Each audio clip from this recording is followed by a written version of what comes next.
ครับพาคุณนายเดินบรรยากาศครับ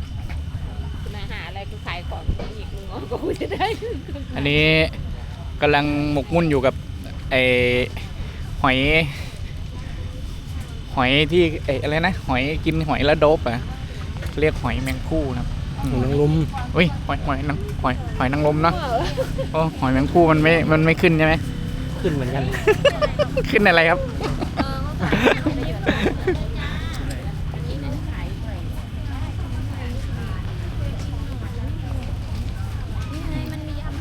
ยำ ยัดไปเลยนะคะ